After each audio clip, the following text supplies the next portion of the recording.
Obviously, we're gonna do an assessment of that, but we kind of reiterate what the mayor stated.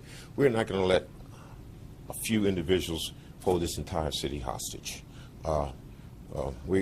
If it requires us to have more of a presence there, we will certainly do that. We're going to make an assessment of exactly what occurred and look at how we allocate our resources and do what we think is appropriate so people can come and enjoy not just that event, but all events that we have in this wonderful city of ours. Was that the only arrest last night?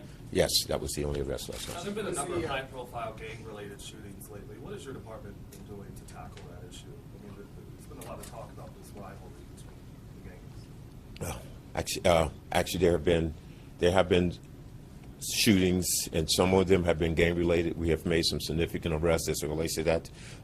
We have some pretty substantial clues as it relates to some of the other shootings that occurred, not just gang-related shootings, but other shootings in general. Our gang unit is very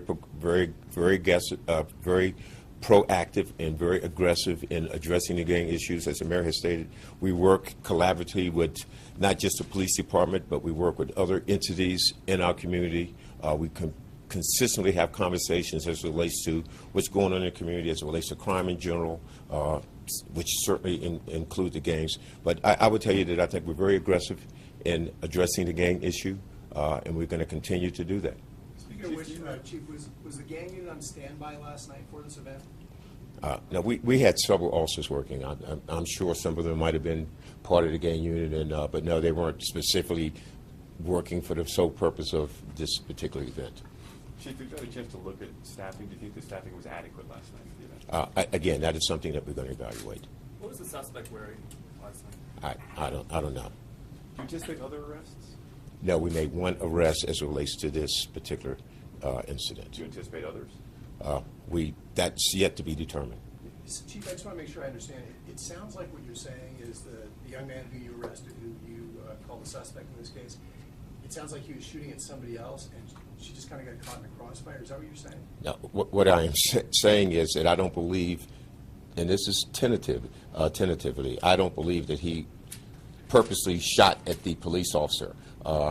Again, but we have not corroborated the fact that this was absolutely the individual. It is still an ongoing investigation, so I can't answer that question with any great degree of definitively because it's still an ongoing investigation. Can you tell us more about the disturbance that started this? Was it a fight between two people? Was it? Yeah, the officers responded to a fight, and en route to the fight, they heard gunshots, and shortly thereafter, one of our officers was struck. Selena was struck. So they were already on the scene when they heard the gunshots. They were coming. These are patrol officers who were in cars, or we talking about? No. We have officers that work, as you well know. We have officers that work that was working in the park, working the festival. Okay. How old is the suspect? He was born in 1990. Okay. Thank you very much.